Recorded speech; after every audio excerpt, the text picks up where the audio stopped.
Hi guys, I'm Shmi and good morning to you from Gaydon, Warwickshire at the home of Aston Martin, where today is going to be part 2 in my video series, The Road to GT8, as we build up towards taking delivery of my own Aston Martin GT8. Now today's video is going to be all about the specification, so the colours, the options and what my car is going to look like. So we're going to take a look inside at a GT8, one of the factory cars, and we'll go around it and I'll tell you all about what is coming. So in the first video I was at the Aston Martin test centre at the Nürburgring in Germany, getting an opportunity to drive GT8 for the first time. Now that car I drove had the paddle shifters, so also today I'm going to be able to drive the manual version of the car. Sneak preview, I've ordered a manual, 6-speed manual, 3 pedals and a stick in the middle. So I'll be able to drive the manual gearbox as well, so that is going to be video 3. Stay tuned for that. But I think without spending any further time, let's head inside, find a GT8 and get ready to show you the full spec of the future Shmi-mobile. This is always one of my favourite places to visit, especially with the floating Vanquish over there on the water, literally just sitting on top of the surface. So let's head inside. Then you walk into the atrium where we're greeted by a rather nice selection of cars. So the last time I was here was to test drive the DB11, of which there's a very cool cutaway here. You can see the new 5.2 litre twin-turbo V12 lurking under the bonnet there, but also the Vanquish Zagato Coupe, which is such a beautiful design for a car, alongside the V12 Vantage S and the Vulcan, the track hypercar. But let's go find GT8.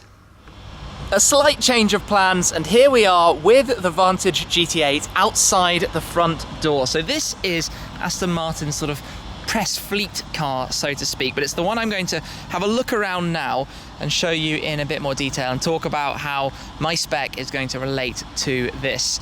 Now, if you didn't know, if you haven't watched my first sort of drive review video of the car, there are 150 of these. It's very much based on the WEC, the World Endurance Championship Vantage car.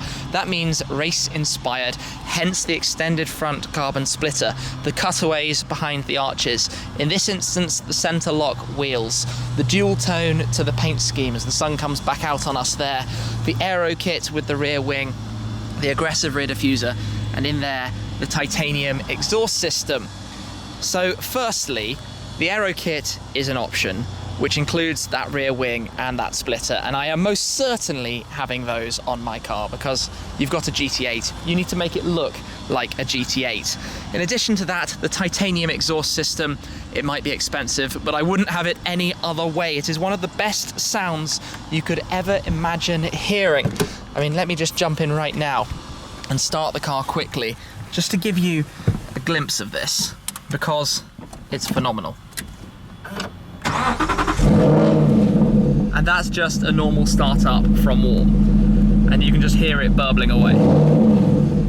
It's a monster, absolute monster. 6-speed manual, we're having that too. So I will have a manual gearbox in my GT8. In fact, over 90% of GT8s have been ordered with the manual gear stick. So let me jump back out. But probably the most important thing is colours. Colours for the car, the two-tone colours. So let me probably make this as quickly and efficient as possible by dropping over a render that I have made right now. Say hello to the new Shmi-mobile. Cobalt Blue as the base. That colour was introduced with the V8 Vantage S. So back when I had my 4.7 litre Vantage Roadster, the facelift of the Vantage, that car was introduced. I fell in love with the colour then. It was an easy decision for me because I have wanted a Cobalt Blue Aston Martin ever since. Now the accents, the orange accents, I can imagine this is probably initially a slightly controversial choice, but there is a reason. This car is race inspired. You want dual tone, you want contrasting colours. There are only 150 of them. It's a collection piece. I want to keep it for a long time and I want it to be unique. So blue and orange go completely opposite against one another, but have that kind of race look that the car is supposed to carry through. that goes against the gloss carbon fibre and the aggression of the car with the Aero kit. So overall, that's sort of my package. There are a couple of additional Q options in the render. So by default, if you go to the configurator, you can try this out yourself. You can choose your colours, so you get Cobalt Blue, for example, then you turn on the accent pack. Now if you look at this car, this is the red with the silver accent pack. So you have the accents on the inserts to the bumper there, on the side skirt, and around here at the rear on the diffuser. You can add to that the halo scheme, which gives you an additional 6 areas of colour. It would give you the end plates, the surround around the back, the stripe down the door mirror caps, and then around the front it would give you the grille and the extended splitter parts as well. Now I didn't fancy doing all of that to my car. I thought it would be a bit too much with the orange, but what I did want to do is put the orange on the carbon fibre parts. So my car will have orange here, it will have orange on the inside part of the grille, it will have orange on the door mirrors and down at the lower, so you've got a lower section and upper section, a lower section and upper section, and again at the rear, a lower section on the diffuser and the end plates on the wing. So I sort of thought that carried the colour through how I wanted it to be, and give that sort of look, clean, overall thought out look. On the interior, let's jump in here.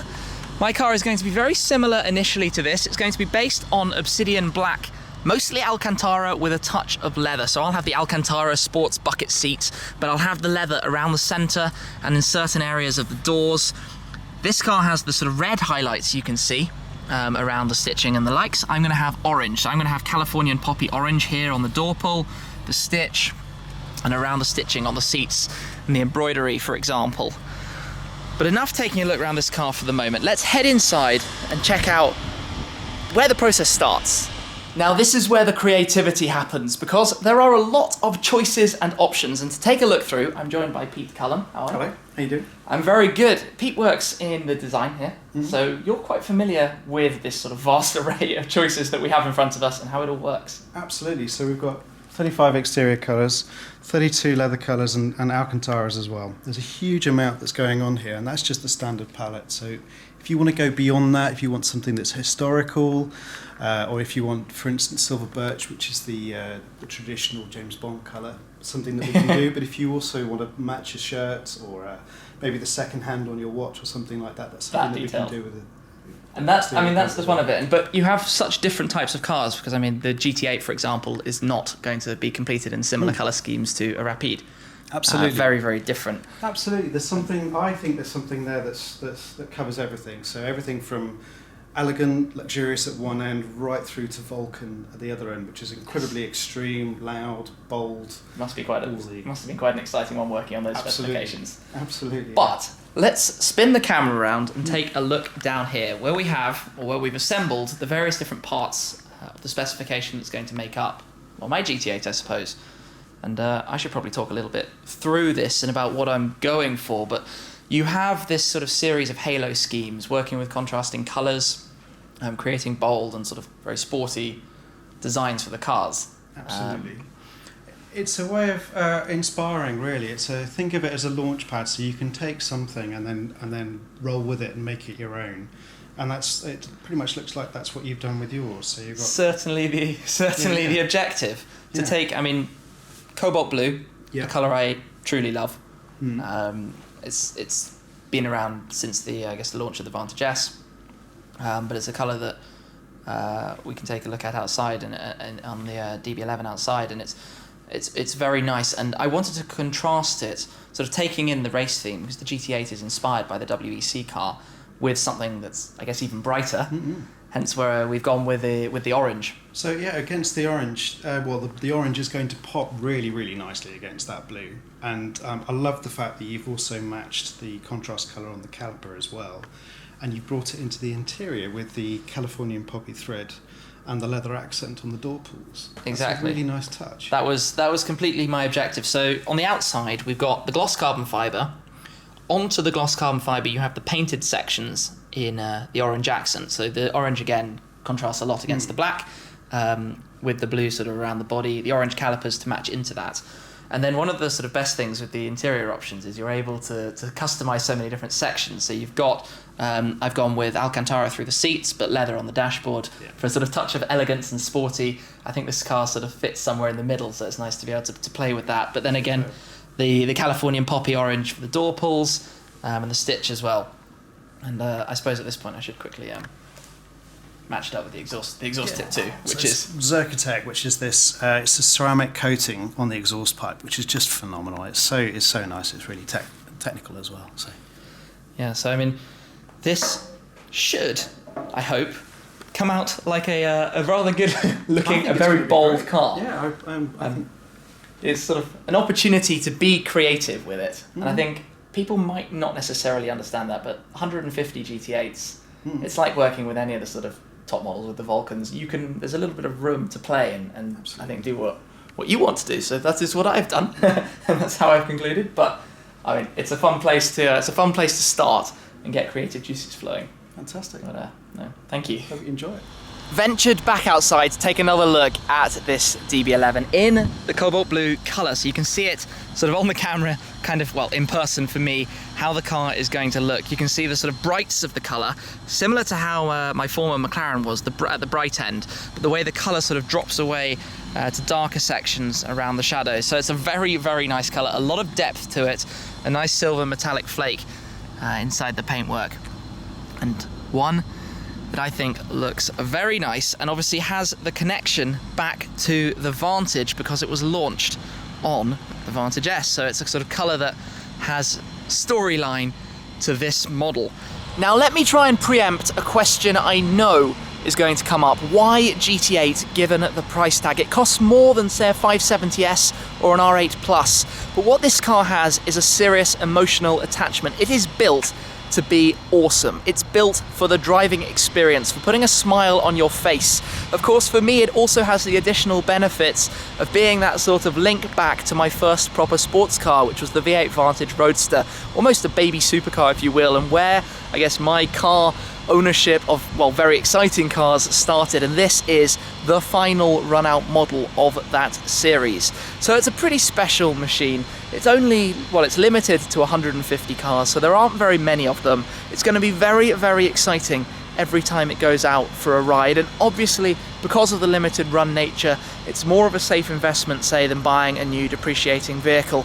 So for me, it's a little bit of everything merged into one, but above all, it's a car that I can add to my garage that is not only very, very special, rare, I can have it new in an exciting colour combination.